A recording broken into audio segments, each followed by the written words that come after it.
Ja, we hebben eigenlijk un dia special para departamento de neurocirurgia aqui na Aruba.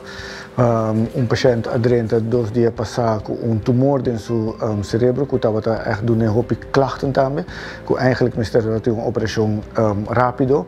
E door die samenwerking con ons team com Utrecht, hebben we een professor die Holanda, que pora essa operação awe, com team die nos mes aqui na hospital, que tem experiência com o tipo de operação aqui, anche nós não temos essa operação aqui frequente, é algo que basta zeldzaam para nós fazer aqui na Aruba, pero com o time, com a kennis, com o team por assim awe, com nós podemos operar paciente aqui na mês na Aruba, 5 meses de manda é paciente que eigenlijk afo, door qual que normalmente lo passa com uma situação assim aqui.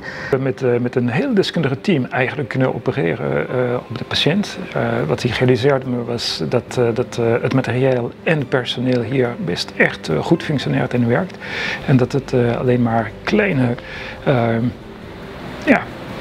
extra's nodig zijn om echt de volgende stappen te kunnen maken. En dokter Laclais, die hier altijd deze soort operaties gedaan heeft duidelijk de team goed opgeleid. En we gaan nu nog complexere dingen kunnen doen in de komende maanden en jaren.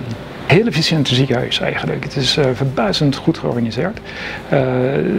Ik had het niet verwacht, om eerlijk te zijn. En wat ik dagelijks zie is dat het personeel zeer gekwalificeerd is, dat de motivatie van iedereen daar echt is en de patiënten echt goed verzorgd zijn. En niet alles is momenteel mogelijk hier op het eiland, maar dat gaan we echt dus verbeteren. De professor uit Nederland die hier nu is, Pierre Robbe, heeft vandaag een ingreep uitgevoerd, heeft de afgelopen week al patiënten gezien. En vandaag heeft eigenlijk het team laten zien dat ze hier heel goed opgeleid zijn en dat we samen hele mooie zorg kunnen neerzetten. Vorig jaar zijn we veelvuldig in gesprek geweest tussen het ziekenhuis van Aruba en het UMC Utrecht in Nederland.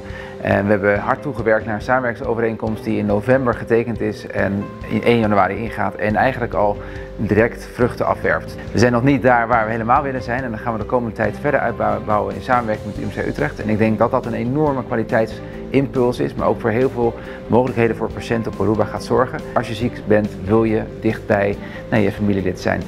Dat gaat gebeuren, dat laten we zien en daarmee laat het HOH in ieder geval zien dat we er niet alleen heel goed voor staan voor onze mensen, maar ook voor de hele regio, dat wij een ziekenhuis zijn die echt dedicated zorg levert en ook topzorg levert. En daar ben ik heel trots op dat we dat met elkaar doen. Ik ben dus ook heel erg trots op de mensen die dat met elkaar hier vandaag weer hebben laten zien. Maar ook dat de UMC Utrecht in ons gelooft en dat we hopelijk nog hele mooie jaren met elkaar gaan doorbrengen om de beste zorg voor elkaar, voor onze patiënten neer te zetten.